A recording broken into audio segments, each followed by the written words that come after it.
नमस्कार विद्यार्थियों, आज की क्लास में हम पढ़ेंगे माइक्रोबायोलॉजी, जो कि बीएससी एग्रीकल्चर थर्ड सेमेस्टर के लिए बहुत ज़्यादा इंपॉर्टेंट क्लास है। प्यारे बच्चों, वीडियो बहुत इंपॉर्टेंट रहेगी, एंड तक पूरा बात करना। वीडियो पसंद है दोस्तों में शेयर करना। कंटिन्यू करते हैं क्लास को। सो गाइस, इस वीडियो में जो क्वेश्चंस हमने लिए हैं प्रीवियस ईयर में आए हुए टॉप 6 क्वेश्चंस हैं बच्चों। कितने क्वेश्चंस हैं? टॉप 6 क्वेश्चंस हैं, जो कि बहुत ज़्यादा इंपॉर्टेंट है। जो क्वेश्चंस हर बार रिपीट होते हैं उनको हमने यहाँ पे शामिल किया है। सो गाइस, पहला क्वेश्चंस क्या है हम लोग देखेंगे। पहला प्रश्न अपना है बच्चों कि माइक्रोबायोलॉजी ही क्या है।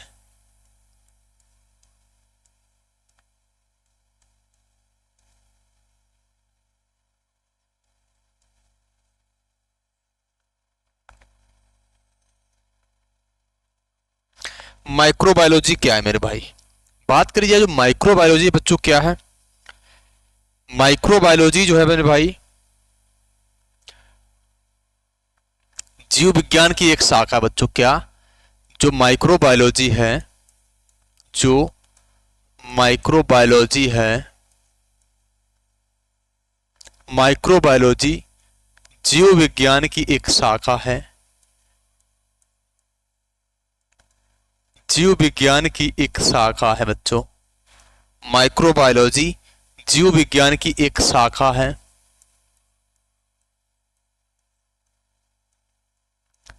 माइक्रोबायोलॉजी जीव विज्ञान की एक शाखा है जिसके अंतर्गत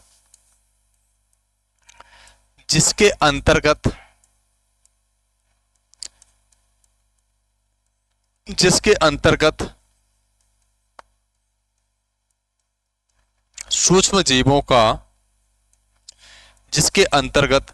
सूक्ष्म जीवों का अध्ययन किया जाता है। जिसके अंतर्गत सूक्ष्म जीवों का अध्ययन किया जाता है उसे मेरे भाई क्या बोलते हैं? उसे बोलते हैं माइक्रोबायोलॉजी। यानी हम कह सकते हैं microbiology is that branch of biology. प्यारे बच्चों, अगर इंग्लिश में परिभाषा की बात करी जाए तो क्या होगी इसकी परिभाषा? Microbiology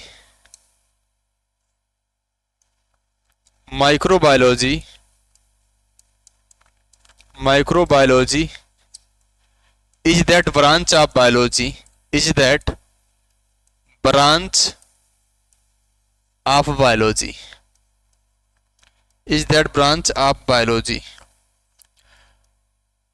which deals with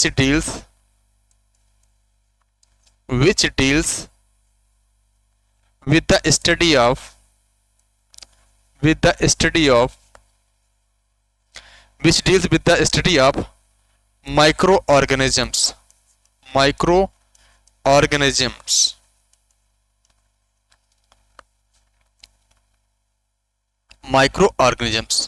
bracket में लिख सकते हैं बच्चों हम लोग कौन कौन से माइक्रो ऑर्गेनिज्म में शामिल हैं।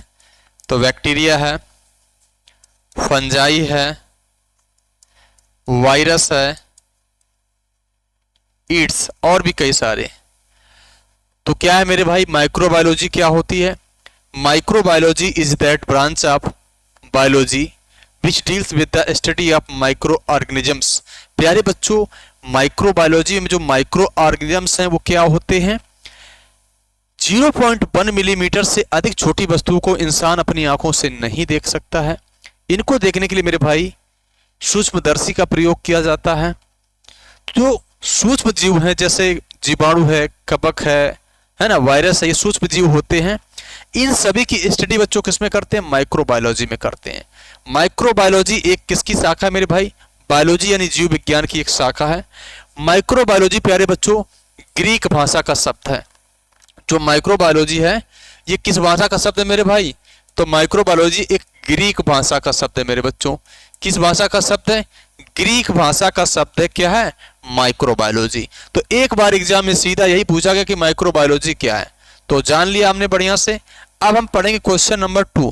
प्यारे बच्चों, अगर हमें भी बात कर दी जाए, ये हमारा क्वेश्चन नंबर 1 था, क्योंकि प्यारे बच्चों एग्जाम में हम लोग जो क्वेश्चंस इंपॉर्टेंट है उन्हीं को डिस्कस करेंगे। तो ये हमारा क्वेश्चन नंबर 1 था। स्क्रीनशॉट भी आप ले सकते हो बढ़िया से, है ना, और पूरा वीडियो एंड तक आप लोग जरूर वॉच करना बच्चों, ठीक है। चलिए क्वेश्चन नंबर 2 की तरफ चलेंगे हम लोग। क्वेश्चन नंबर 2, प्यारे बच्चों 2 नंबर क्वेश्चंस की बात करी जाए तो काफी इंपॉर्टेंट क्वेश्चन लेके आए हैं माइक्रोबायोलॉजी के बाद में। अब हम पढ़ेंगे नाइट्रीकरण।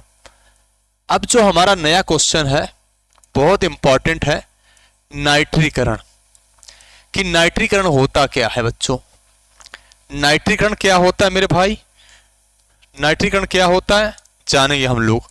इसको इंग्लिश में मेरे बच्चों बोलते हैं नाइट्रिफिकेशन। इंग्लिश में क्या बोलते हैं? नाइट्रिफिकेशन बोलेंगे इसे। अंग्रेजी में क्या बोलते हैं? नाइट्रिफिकेशन। तो प्यारे बच्चों नाइट्रिफिकेशन क्या है? सीधा प्रश्न एग्जाम में कई बार आया। CSJM यूनिवर्सिटी ने इस प्रश्न को कई बार पूछ लिया। 13 में भी पूछा था बच्चों, 17 में पूछ लिया। इस प्रकार से कई बार ये प्रश्न पूछा जाता है, काफी इंपॉर्टेंट क्वेश्चन रहता है। तो इस प्रश्न को आप लोग अच्छे से देखना, पूरी डिटेल यहां पे देने वाले हैं।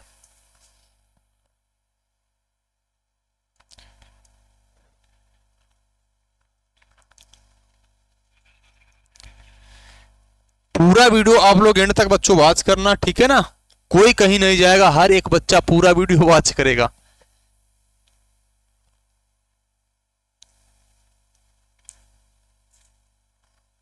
चलिए बच्चों बात करी जाए अमोनियम।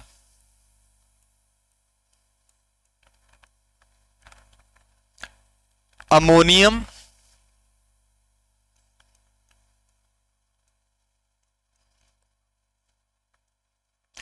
अमोनियम से नाइट्राइट। बच्चों क्या? अमोनियम से नाइट्राइट। इसका सूत्र मेरे भाई क्या होता है? NO2-। अमोनियम से नाइट्राइट और फिर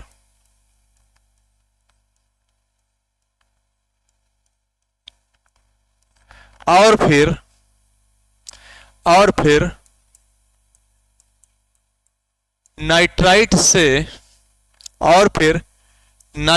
से नाइट्रेट का बनना। नाइट्रेट का बनना ही नाइट्रीकरण कहलाता है बच्चों। क्या? नाइट्रेट का बनना ही क्या कहलाएगा? नाइट्रीकरण कहलाता है।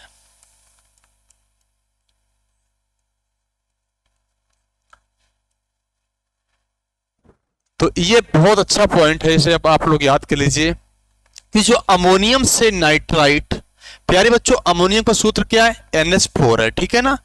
से नाइट्राइट का सूत्र क्या है? NO2-। और फिर नाइट्राइट से नाइट्रेट का बनना ही मेरे भाई क्या कहलाएगा? क्या कहलाएगा? नाइट्रीकरण। प्यारे बच्चों नाइट्रेट के सूत्र की बात करी जाए तो सूत्र इसका क्या होता है? NO3- होता है। क्या होता है? NO3- होता है। इसी पेज को हम थोड़ा ऊपर कर लेंगे और बेहतरीन तरीके से ये क्वेश्चन हम लोग समझेंगे क्योंकि एग्जाम का काफी फेवरेट क्वेश्चन ये रहता है, ठीक है ना? इतनी सी बात समझ ली हमने बच्चों। अब हम देखेंगे, यहीं पे हम देखेंगे, बहुत अच्छे अच्छे प्रश्नों की तरफ चलेंगे। अब हम चलेंगे कि प्यारे बच्चों जैसे अमोनिकल है, ये क्या है मेरे भाई? ये रहा NH4, ठीक है ना? अब देखना, अब रिएक्शन को थोड़ा बड़ा सा और कर लेंगे बच्चों। रिएक्शन देख लो आप बढ़िया से। वायु की उपस्थिति, किसकी उपस्थिति होगी मेरे भाई? वायु की उपस्थिति होगी, मतलब ऑक्सीजन की उपस्थिति होगी। किसकी उपस्थिति होगी मेरे बच्चों? ऑक्सीजन की उपस्थिति होगी बच्चों। किसकी? ऑक्सीजन की उपस्थिति होगी। अमोनियम से क्या बना मेरे भाई? नाइट्राइट। तो यहां पे हमने नाइट्राइट लिख लिया। क्या लिख लिया? नाइट्राइट लिख लिया। नाइट्राइट का सूत्र क्या होता है मेरे बच्चों? नाइट्राइट का सूत्र क्या होता है? नाइट्राइट का सूत्र होता है NO2-। यहां पे अपन लोग लिख लेंगे, सीधा सूत्र ही लिख लेते हैं। नाइट्राइट का सूत्र क्या हो गया? NO2-। और फिर अपन लोग ऑक्सीजन की अगेन उपस्थिति यहां पे रहने वाली है। अब फिर जो बनेगा वो क्या बनेगा मेरे बच्चों? NO3-। बात को आपको समझना है। जो हमारा रिएक्शन बना है NH4+, NH4+ यानी अमोनिकल है, ये अमोनियम रूप है। कौन सा रूप है मेरे भाई, कौन सा रूप है ये, कौन सा रूप है, ये रूप है अमोनियम। ये रूप कौन सा है, ये रूप है अमोनियम, ठीक है ना। और ये हमारा बच्चों, इसको अपन लोग बोलते हैं नाइट्राइट। इससे क्या बोलेंगे मेरे भाई, इसे बोलेंगे नाइट्राइट। और यहां पे जो ये है बच्चों, ये क्या है, ये है सर नाइट्रेट। बातों को अच्छे से समझना, जल्दबाजी हम लोग नहीं करेंगे। जल्दबाजी करने का क्या मतलब, कोई मतलब नहीं है ना। अब आप देखो, जब अमोनिया से, जब अमोनिकल बच्चों, क्या अमोनियम, जब अमोनियम से नाइट्राइट में चेंज हुई, तब कौन सा जीवाणु करेगा, तब जो हमारा जीवाणु काम करेगा वो है नाइट्रोसोमोनास। नाइट्रोसोमोनास, कौन सा जीवाणु काम करेगा, नाइट्रोसोमोनास करेगा। और जब नाइट्राइट से नाइट्रेट में विघटित होगी नाइट्रोजन बच्चों, तब जो है, जो जीवाणु काम करेगा वो हमारा नाइट्रोबैक्टर। तब कौन सा जीवाणु है, तब हमारा है नाइट्रोबैक्टर। यहां तक क्लियर बातें, यहां तक बात क्लियर हो गई होगी, यहां तक बातें क्लियर हैं, किसी को कोई दिक्कत नहीं है। जो नाइट्रोजन है अमोनिया रूप में, मान लीजिए नाइट्रोजन अवेलेबल है, तो जो जीवाणु काम करता है नाइट्रोसोमोनास ऑक्सीजन की उपस्थिति में, तब ये अमोनिया चेंज हो जाएगी नाइट्राइट में। और फिर ऑक्सीजन की उपस्थिति में जब जीवाणु काम करेगा नाइट्रोबैक्टर, तो ये नाइट्राइट टूट जाएगी किसमें, नाइट्रेट में। और प्यारे बच्चों, समझने वाली बात है आपके सामने कि जो हमारे अधिकांश पौधे हैं बच्चों, क्या, जो हमारे अधिकांश पौधे हैं, जो हमारे अधिकांश पौधे मेरे भाई, अधिकांश पौधे मृदा से जो नाइट्रोजन को बच्चे किस रूप में लेते हैं, अधिकांश पौधे बच्चे, ज्यादातर पौधे जो है, अधिकांश पौधे मृदा से नाइट्रोजन को बच्चों किस रूप में लेते हैं, अधिकांश पौधे मृदा से नाइट्रोजन को, अधिकांश पौधे मृदा से नाइट्रोजन को नाइट्रेट के रूप में लेते हैं बच्चों। किस रूप में लेते हैं, नाइट्रेट के रूप में लेते हैं। जो ज्यादातर पौधे हैं, जो अधिकांश पौधे हैं, वो मृदा से नाइट्रोजन को बच्चों किस रूप में लेते हैं, नाइट्रेट के रूप में लेते हैं। यहां तक क्लियर बात, कोई दिक्कत नहीं। तो अधिकांश पौधे मृदा से जो नाइट्रोजन है, अधिकांश पौधे बच्चों मृदा से नाइट्रोजन को किस रूप में लेते हैं, मृदा से, अधिकांश पौधे मृदा से नाइट्रोजन को बच्चों किस रूप में लेते हैं, अधिकांश पौधे मृदा से जो नाइट्रोजन किस रूप में लेते हैं मेरे भाई, वो लेते हैं नाइट्रेट के रूप में। लेकिन मेरे भाई कुछ प्लांट ऐसे भी हैं, कुछ पौधे ऐसे भी हैं जो मृदा से नाइट्रोजन को नाइट्रेट के रूप में लेते हैं। वो कौन कौन सी फसलें हैं मेरे बच्चों, धान प्लस आलू। धान और आलू दो क्रॉप्स ऐसी हैं जो मृदा से नाइट्रोजन को अमोनिकल फॉर्म में लेना ग्रहण करती हैं। प्यारे बच्चों, अगर कुछ इंपॉर्टेंट फैक्ट्स की बात करी जाए कि नाइट्रीकरण क्रिया के लिए तापमान कितना होना चाहिए मेरे भाई, तो 32 से 34 डिग्री सेंटीग्रेड तापमान इस क्रिया के लिए अच्छा होता है। मृदा पीएच की बात करी जाए प्यारे बच्चों, पीएच मान भूमि का कितना होगा, पीएच कितना होना चाहिए, तो 6.5 से 7.5 पीएच पर जीवाणु अच्छे से काम करते हैं, ये पीएच होना चाहिए। और प्यारे बच्चों, जो नाइट्रीकरण है, ऑक्सीजन की उपस्थिति में काम करते हैं जीवाणु, तो इस क्रिया को बोलते हैं ऑक्सीकरण क्रिया। क्या बोलते हैं मेरे भाई, ऑक्सीकरण क्रिया है। कौन सी क्रिया है, ऑक्सीकरण क्रिया होती है बच्चों। कौन सी क्रिया है, ऑक्सीकरण क्रिया होती है। तो ये नाइट्रीकरण का पूरा डायग्राम आपके सामने। इतना अगर प्रश्न आप अटेम्प्ट करते हैं पेपर में, तो आपके क्वेश्चंस में आपके नंबर बहुत अच्छे बच्चों आ जाएंगे। तो नाइट्रीकरण क्या, एक बार पुनः सुन लेते हैं हम लोग। अमोनियम से नाइट्राइट, अमोनियम को बच्चों NH4+ से डिनोट करते हैं, NH4+ से अमोनियम को जानते हैं।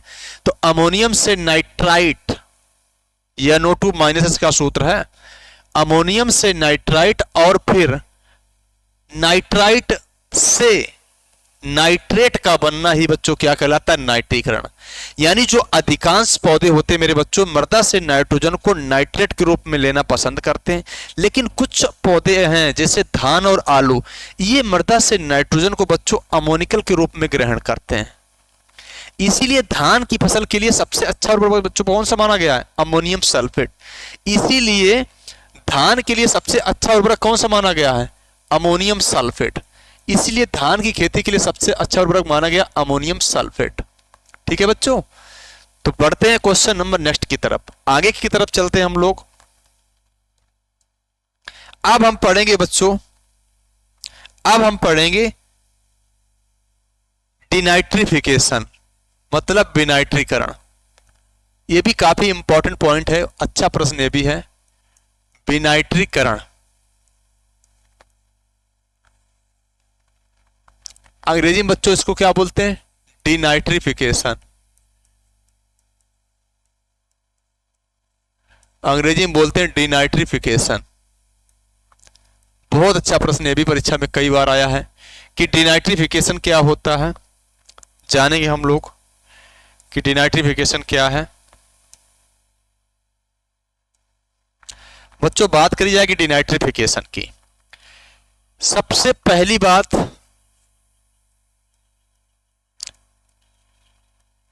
कि जो विनाइट्रीकरण है, जो डिनाइट्रिफिकेशन है, यह नाइट्रीकरण की, यह नाइट्रीकरण की विपरीत क्रिया है बच्चों। क्या?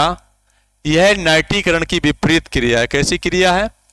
जस्ट रिवर्स प्रोसेस है किसकी बच्चों? नाइट्रिफिकेशन की। तो नाइट्रिफिकेशन की यह जस्ट विपरीत क्रिया होती है ना। दूसरी बात मेरे बच्चों, जल भराव वाले क्षेत्रों में यह क्रिया ज्यादा देखने को मिलती है। जल भराव वाले खेतों या क्षेत्रों में, तो जल भराव वाले क्षेत्रों में यह क्रिया ज्यादा देखने को मिलती है बच्चों। कहां पे? ऐसे स्थान जहां पे जल ज्यादा भरा रहता है, तो जल भराव वाले क्षेत्रों में यह क्रिया देखने को मिलती है। जल भराव वाले क्षेत्रों में यह क्रिया देखने को मिलती है बच्चों। कहां पे? जल भराव वाले क्षेत्रों में यह क्रिया देखने को मिलती है।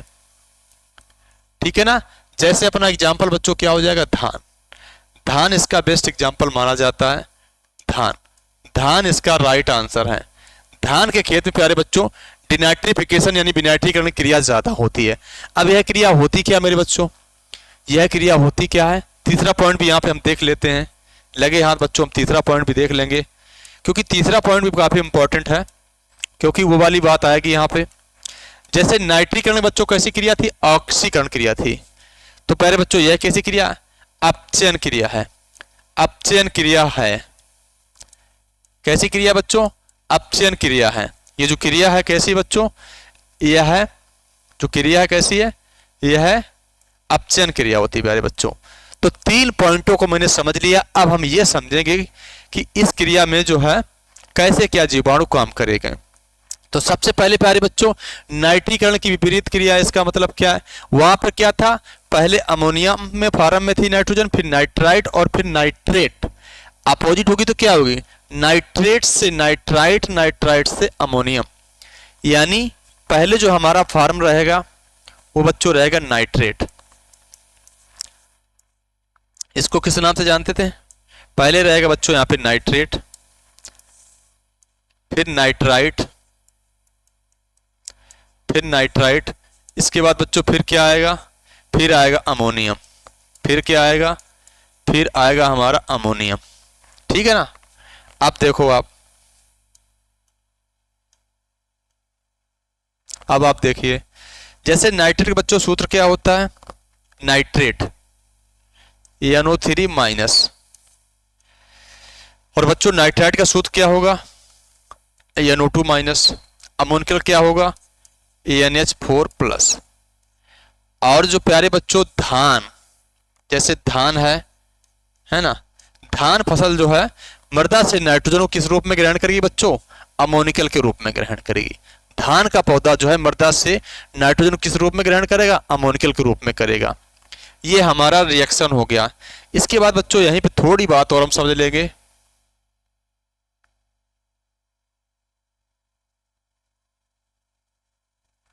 थोड़ी बात यहाँ पे और समझेंगे बढ़िया से।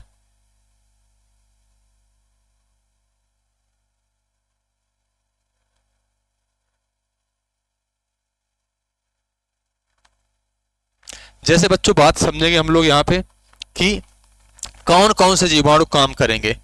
भाग लेने वाले जीवाणु, भाग लेने वाले जीवाणु, इस क्रिया में भाग लेने वाले बच्चों जीवाणु कौन कौन से हैं, तो हम लोग यहाँ पे देख लेंगे कि इस क्रिया में कौन कौन से जीवाणु भाग लेते हैं। इस क्रिया में कौन कौन से जीवाणु भाग लेंगे बच्चों, तो बैसिलस आ जाएगा इसमें, बैसिलस आ जाएगा बच्चों, ठीक है ना। सीडोमोनास आ जाएगा, बैसिलस है, सीडोमोनास है बच्चों। कौन कौन से इसमें, बैसिलस है, सीडोमोनास है, माइक्रोकोकस है बच्चों। क्या, माइक्रोकोकस भी आता है। कौन कौन से आएंगे, सीडोमोनास, बैसिलस, माइक्रोकोकस, ठीक है ना। तो ये जीवाणु यहाँ पे काम करते हैं। तो डिनाइट्रिफिकेशन भी आपने बच्चों बहुत अच्छे से जान लिया है कि क्या है, नाइट्रीकरण की जस्ट विपरीत क्रिया होती है। यानी विपरीत क्रिया कैसे हुई, क्योंकि नाइट्रीकरण में अधिकांश पौधे मृदा से नाइट्रोजन को नाइट्रेट के रूप में ग्रहण करते थे। मतलब स्टार्ट नाइट्रीकरण में कहां से होता है, नाइट्रीकरण में सबसे पहले अमोनिया आया था, अमोनियम आया, फिर नाइट्राइट आया, फिर नाइट्रेट आया। लेकिन यहाँ पे बच्चों क्या है, विनाइट्रीकरण में क्या है, जस्ट इसका उल्टा, यहाँ नाइट्रेट आया पहले, फिर नाइट्राइट और फिर अमोनियम। Clear point. और भाग लेने वाले जीवाणु बैसिलस है, स्यूडोमोनास है, माइक्रोकोकस है। यह एक अपचयन क्रिया है, जल भराव वाले खेतों में ज्यादा होती विनाइट्रीकरण क्रिया। ये सारे पॉइंट आपको आने चाहिए।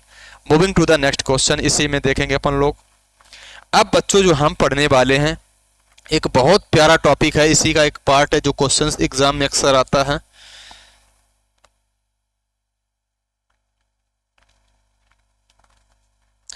ये भी प्यारे बच्चों बहुत अच्छा प्रश्न है, बहुत सटीक और बढ़िया प्रश्न है, इसे भी हम लोग देख लेते हैं। अब है जो नया टर्म है मेरे बच्चों, अमोनीकरण। इसी में एक नया टर्म है अमोनीकरण, अमोनीकरण, अमोनीकरण भी एक काफी अच्छा टर्म है। इसको क्या मेरे भाई बोलते हैं, अमोनिफिकेशन।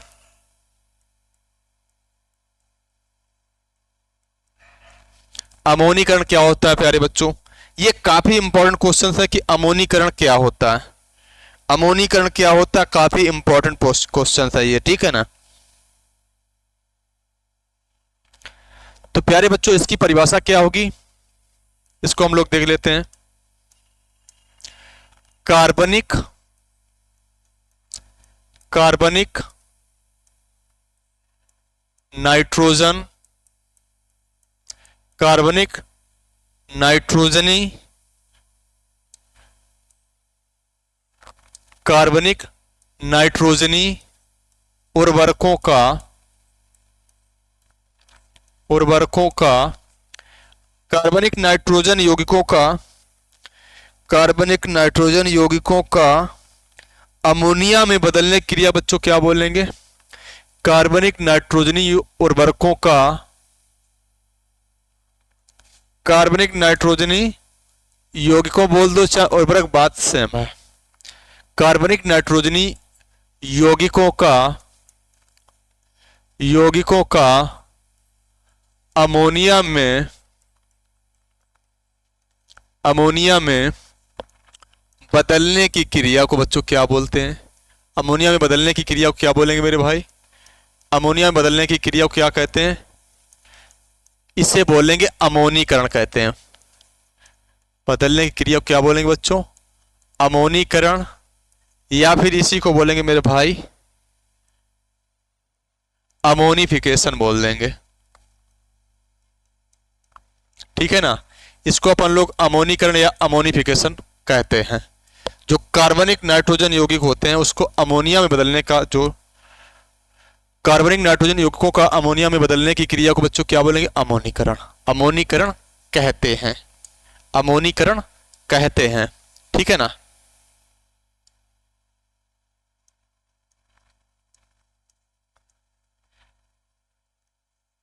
कहते हैं बच्चों, ठीक है ना। तो ये वाली बात भी आपको आनी चाहिए। अब बच्चों हम यहीं पे अगर बात करें कि भाग लेने वाले मुख्य जीवाणु, भाग लेने वाले भाग लेने वाले जीवाणु कौन कौन से हैं? भाग लेने वाले जीवाणु कौन कौन से हैं? ये भी काफी इंपॉर्टेंट है। भाग लेने वाले जीवाणु की बात करी जाए तो वही जीवाणु प्यारे बच्चों हैं जो विनाइट्रीकरण में भाग लेते हैं, जैसे वैसिलस है, सीडोमोनास है बच्चों, माइक्रोकोकस है बच्चों, माइक्रोकोकस इट्स। तो प्यारे बच्चों यह क्रिया कहलाती अमोनीकरण। तो कार्बनिक नाइट्रोजनी यौगिकों का अमोनिया में बदलने की क्रिया को बच्चों क्या बोलते हैं? अमोनीकरण। और इस क्रिया में जो जीवाणु भाग लेते हैं मेरे बच्चों कौन कौन से हैं? वही है सीडोमोनास, बैसिलस और माइक्रोकोकस। 4 क्वेश्चन हमारे डिस्कस हो चुके हैं। अब हम बढ़ेंगे क्वेश्चन नंबर 5 की तरफ। 5 नंबर भी काफी इंपॉर्टेंट बच्चों क्वेश्चन है, देखते हैं अपन लोग। क्वेश्चन नंबर 5 प्यारे बच्चों 2 टर्म होते हैं, ऑटोट्रॉप्स और हेटेरोट्रॉप्स, सपोसी और परपोसी। जानेंगे कि क्या होते हैं।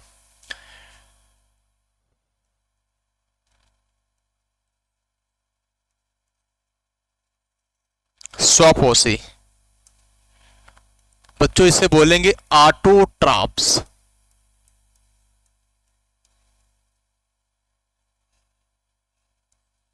ऑटोट्रॉप्स प्यारे बच्चों सपोसी क्या होते हैं? सपोसी यानी ऑटोट्रॉप्स क्या होते हैं?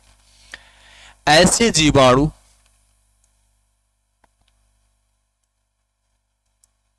सपोसी क्या होते हैं? ऐसे जीवाणु या ऐसे जीव जो भोजन के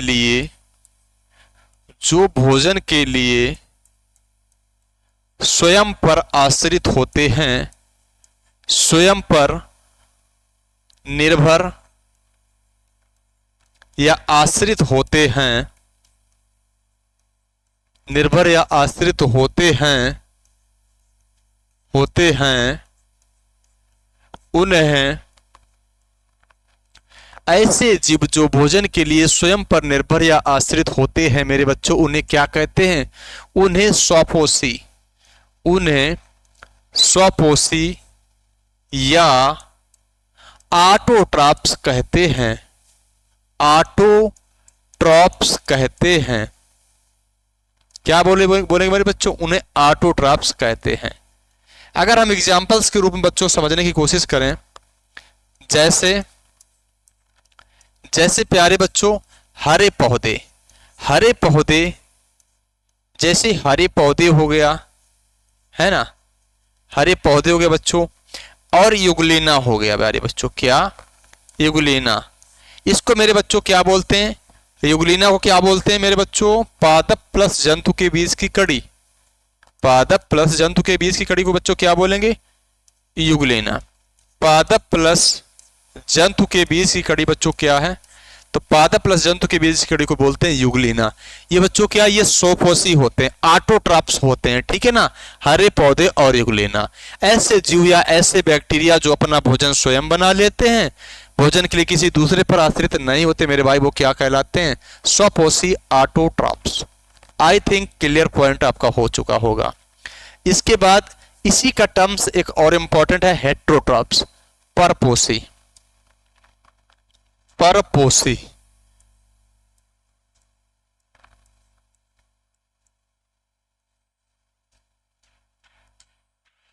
परपोषी को मेरे बच्चों क्या बोलते हैं? हेटेरोट्रॉप्स।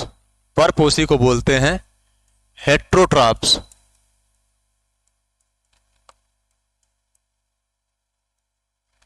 हेटेरोट्रॉप्स क्या होते हैं मेरे भाई? देख लेते हैं हम लोग।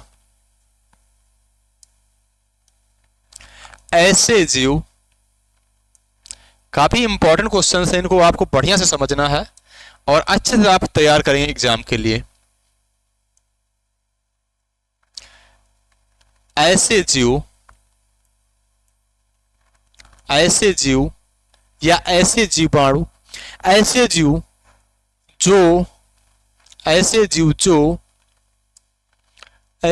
जो भोजन के लिए ऐसे जीव जो भोजन के लिए ऐसे जीव जो भोजन के लिए दूसरों पर आश्रित होते हैं, दूसरों पर आश्रित ऐसे जीव जो भोजन के लिए दूसरों पर आश्रित होते हैं, उन्हें उन्हें परपोषी उन्हें परपोषी या हेटेरोट्रॉप्स बैक्टीरिया कहते हैं। उन्हें परपोषी या हेटेरोट्रॉप्स जीव कहते हैं। उन्हें हेटेरोट्रॉप्स जीव कहते हैं। प्यारे बच्चों, ये ऐसे ऑर्गेनिज्म होते हैं, ऐसे प्राणी जीव होते हैं कि भोजन स्वयं नहीं बना पाते हैं, बल्कि भोजन के लिए किसी दूसरे पर ये क्या होते हैं, डिपेंडेंट होते हैं, आश्रित होते हैं दूसरे पर। ठीक है ना बच्चों? तो इस टर्म को बोलते हैं परपोषी, मतलब हेटेरोट्रॉप्स। मेरे बच्चों, अगर एग्जाम्पल की बात करी जाए कि ऐसे कौन से जीवाणु या जीव हैं जो भोजन के लिए दूसरे पर आश्रित रहते हैं, तो प्यारे बच्चों आपके सामने कुछ एग्जाम्पल्स हैं। जैसे मेढक की बात करी जाए मेरे बच्चों, अमीबा की बात करी जाए, या फिर हम इंसानों की बात करी जाए, या मानव की बात करी जाए, ये सब मेरे बच्चों क्या होते हैं? ये होते हैं परपोषी, मतलब हेटेरोट्रॉप्स होते हैं। क्या होते हैं? परपोषी का मतलब हेटेरोट्रॉप्स ही होते हैं। ठीक है ना? क्या होते हैं ये? परपोषी का मतलब हेटेरोट्रॉप्स होते हैं। ठीक है ना? बिल्कुल बच्चों, बहुत बेहतरीन और इंपॉर्टेंट क्लास है आप सभी के लिए। एग्जाम में आपको बहुत ज्यादा बेनिफिट्स मिलने वाला है, इसलिए वीडियो पूरा वॉच करना, एंड तक आप लोग बने रहना। अब बच्चों हम एक दो क्वेश्चन पे और चर्चा करेंगे, इसके बाद वीडियो को करेंगे द एंड। क्वेश्चन नंबर प्यारे बच्चों नेक्स्ट। जैसे दो टर्म होते हैं काफी इंपॉर्टेंट, एक होता है बच्चों हाइपरट्रॉफी, एक क्या होता है? हाइपरट्रॉफी। हाइपरट्रॉफी क्या होता है? थोड़ा अंग्रेजी भी चलनी चाहिए आपको, ठीक है ना, कि हाइपरट्रॉफी क्या होता है। हाइपरट्रॉफी, तो प्यारे बच्चों हाइपर का मतलब क्या हुआ? जैसे समझ लो आप बढ़िया से, एबनॉर्मल, इंग्लिश में थोड़ा चलना चाहिए आपको क्वेश्चन ये, ठीक है ना। Abnormal growth, abnormal growth, abnormal growth, abnormal growth, the size of cell, the size of cell is called as hypertrophy, hypertrophy।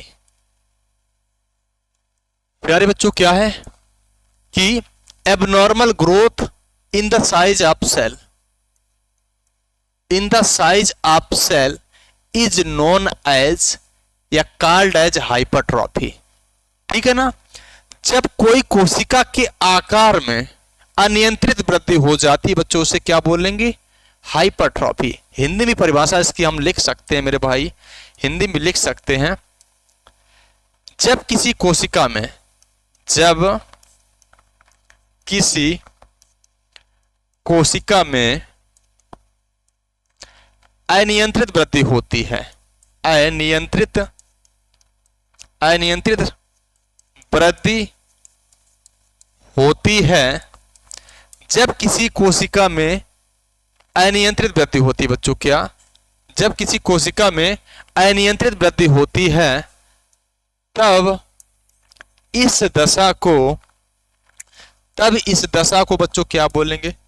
तब इस दशा को हाइपरट्रॉफी बोलेंगे, तब इस दशा को हाइपरट्रॉफी बोलते हैं, हाइपरट्रॉफी कहते हैं। प्यारे बच्चों इसका फायदा भी होता है, ऐसा नहीं कि किसी में जो है अनियंत्रित वृद्धि हो गई तो सब में घाटा है, घाटा नहीं है, कुछ में फायदा है, कुछ में नुकसान भी है।